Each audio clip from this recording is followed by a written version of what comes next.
तो गाइस आज हम लोग बात करने वाले हैं डीमंस ऑफ द शैडो रेलम का एपिसोड नंबर 8 के बारे में। तो ज्यादा बात नहीं करेंगे, सीधा चलेंगे एपिसोड की तरफ को। तो स्टार्टिंग में हम लोगों को दिखाया जाता है वो लोग तो सब तोड़ फोड़ हो गया था, उन लोगों के ऊपर अटैक हो गया था। फिर वो लोग आ रहा था खाना खाने के लिए, ब्रेकफास्ट करने के लिए, लेकिन आके देखते हर जगह टूटा फूटा है। तो बोलते हम लोग ऐसे कैसे बैठ के ब्रेकफास्ट करेंगे, तो जगह ही नहीं है। फिर हम लोगों को मोटे बंदे को दिखाया जाता है जो इस मास्टर को बेटा होता है, सबसे शायद सबसे ज्यादा बड़ा बेटा होता है। आगे चल के हम लोगों को पता चलेगा, ठीक है। फिर हम लोग देखते हैं उसका एक डीमन आता है जो व्हाइट होता है, ठीक है। वो सब कुछ हटा देता है और एक ब्लैक आता है इस साइड, वो सब कुछ रिपेयर कर देता है। मतलब उसका दो डीमन है, एक व्हाइट और एक ब्लैक। उसका और एक नाम है लेकिन मैं व्हाइट और ब्लैक बुलाने वाला हूँ, ठीक है। तो व्हाइट का काम होता है सब कुछ हटाने के और ब्लैक का काम होता है पूरा रिपेयर कर देने का। तो ये करके वो पूरा का पूरा जो मेंशन होता है वो पूरा रिपेयर करके बोलते हैं अब हम लोगों को सही पे इधर बैठ के हम लोग खाना खा सकते। फिर यूरू और डेरा थोड़ा सा हैरान होता है कि ये कैसे कर दिए, तो पूरा रिपेयर और नया बना दिया है। फिर वो आके बोलते हैं मेरा ये डीमन है, ये व्हाइट है, ब्लैक है, ये हटाने का काम करता है और ये जोड़ने का, मतलब पूरा रिपेयर का काम कर देता है ये पूरा का पूरा, ठीक है। फिर वो हम लोगों को दिखाया जाता है कि सभी लोग खाना लेके आ जाता है, सब लोग बैठते हैं। हम लोग देखते हैं छोटे छोटे जो डीमन होता है वो भी भाई काम कर रहा होता है, ठीक है। मतलब इधर सब कुछ डीमन नहीं कर रहा होता है। फिर वो लोग खाना खाने बैठ जाता है। फिर हम लोगों को पता चलता है कि ये जो मोटा बंदा है इसका नाम है हकारू, ठीक है। फिर हम लोगों को दिखाया जाता है ये लोग सब खाना खाते खाते बातचीत करता है कि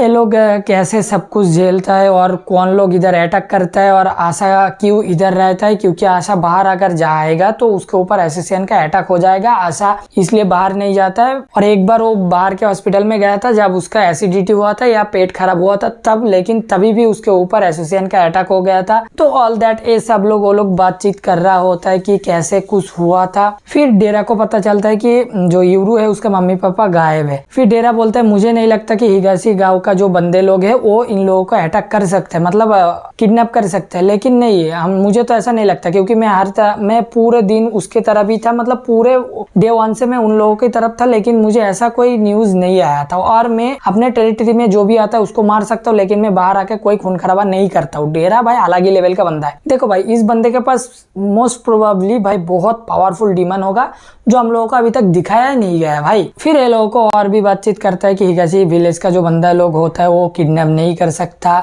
क्योंकि वो लोग इसके पीछे नहीं पड़ा था, अब मैं कभी भी नहीं सुना वो ऑल दैट, ये सारी चीज बातचीत वो लोग करता है। फिर यूरू बोलता है मुझे पता नहीं कि ये सब कुछ कौन है, ये हिगासी विलेज और ये जो हमारा कागेमोरी जो क्लैन है ये मुझे पता नहीं है। मुझे बस इतना पता है मेरा जो बहन है वो भाई हिगासी गांव से भागा है और इधर आके चुप गया है। फिर भाई खाना देने के लिए सब लोगों को शुक्रिया करता है। फिर आशा चिल्ला के बोलता है मेरा भाई तुम बहुत बड़े बेवकूफ हो। बोलता है तुम मुझे ऐसा क्यों बोलता है? बोलता है मैं भागा नहीं हूँ, मैं इधर हाइड भी नहीं हुआ। अगर तुम्हारे पीछे कोई एसोसिएशन पड़ता तो तुमको पता होता, शायद तुम भाग गए होते, तुम छुपे होते, लेकिन मैं नहीं हूँ। फिर ऐसा बोलता है लेफ्ट और राइट तुम कुछ बोलो भाई, लेफ्ट और राइट का कुछ अलग ही चल रहा है। बोलते हैं हमारा मास्टर बहुत काइंड पर्सन है, बहुत शांत पर्सन है, तो वो जो बोलेगा वही होगा। फिर गवेरू बोलता है क्या प्रॉब्लम है, वो नहीं समझेगा तुम्हारा भाई ऐसा है वैसा है। फिर आशा थोड़ा सा हैरान होकर रो पड़ता है। बोलता है मैं भागा और छुपा नहीं हूँ, क्योंकि मेरे ऊपर एसोसिएशन का अटैक होता था तो मैं इधर ही आके रहता हूँ, क्योंकि ये मेरा जो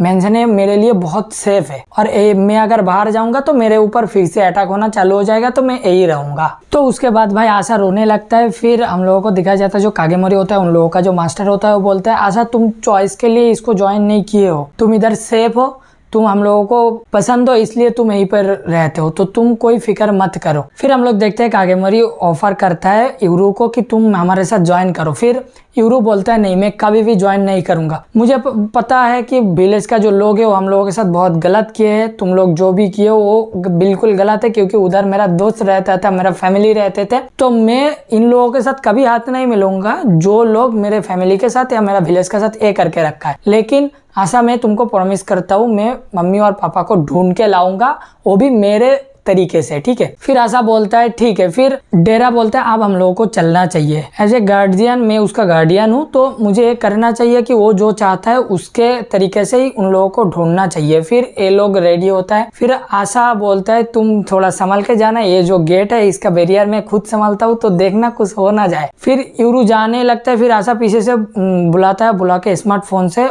का मम्मी और पापा को फोटो दिखाता है। ये देख के यूरू रेप्ड और राइट भी थोड़ा बहुत हैरान हो जाता है, बोलता है कैसे हो सकता है। फिर आशा बोलता है जब मम्मी पापा गायब हुआ था उसके पहले का मोमेंट है ये। फिर आशा स्क्रीन निकालता है, मतलब कैमरा ऑन करता है और यूरू और आशा का एक फोटो निकाल लेता है। यूरू बोलता है मुझे पता नहीं ये क्या है लेकिन मैं बहुत इम्प्रेस्ड हूँ इससे। फिर रेप्ड और राइट बोलता है हमें भी चाहिए यूरू के साथ फोटो। भाई फिर फोटो क्लिक करता है लेकिन भाई डीमंस कैप्चर ही नहीं होता है। फिर भाई तुम लोग इन दोनों का मुंह देखो भाई, एक बार शक्ल देखो इन दोनों का। फिर यूरू सब कुछ बात करता है ऑल दैट कि मम्मी पापा को मैं ढूंढ के लाऊंगा जो भी है। फिर वो लोग जाने की कोशिश करता है। फिर आशा पीछे से बुला के बोलता है थोड़ा संभल के रहना क्योंकि जो ग्रैनी है वो तुम्हें भी पकड़ना चाहेगा क्योंकि वो बहुत हरामी है। मतलब ऐसा नहीं बोलता लेकिन हरामी तो है भाई, हम लोगों को पता है वो बंदी बहुत हरामी है। फिर यूरू थोड़ा इमोशनल हो जाता है, जाके बोलता है कोई बात नहीं मैं फिर से तुम लोगों के साथ मिलूंगा, अब मैं चलता हूँ। फिर यूरू पीछे मुड़ के जाने लगता है। आशा पीछे से जाके उसको हक कर लेता है। भाई एक भाई के लिए एक बहन का प्यार ऐसा ही होता है, ठीक है। तो कभी कभी फाइट से हट के हम लोगों को ये देखना चाहिए इमोशनल सीन भी। तो आशा अब अंदर चले जाते हैं बोल के कि अपना ध्यान रखना। फिर यूरू थोड़ा जमीन में गिर जाके बोलते हैं वही है आशा ही है, ये मेरा रियल सिस्टर है। तब उसका बचपन में एक सीन भी याद आता है जब आशा पीछे से बोलते हैं अपना ध्यान रखा करो। फिर हम लोगों को दिखाया जाता है कागेमोरी क्लैन के अंदर। तो आशा बोलता है उन लोगों के पीछे कुछ भी मतलब जो होता है ना जो चोर वो मत छोड़ो, उन लोगों पर ट्रस्ट करो। जिन बोलता है हाँ बिल्कुल सही। फिर वो लोग जाने लगते हैं, हम लोगों को दिखाया जाता है उन लोगों के ऊपर एक तितली उड़ रहा है और पीछे से हम लोगों को आसुमा को दिखाया जाता है। मतलब ये बंदा भाई मुझे इस बंदा पहले से ही सस्पिशियस लग रहा है, ये बंदे का कुछ तो राज है। फिर वहीं पे एपिसोड खत्म हो जाता है। तो गाइज आई होप कि तुम लोगों को एपिसोड 8 बहुत अच्छी तरह से समझ में आ गया होगा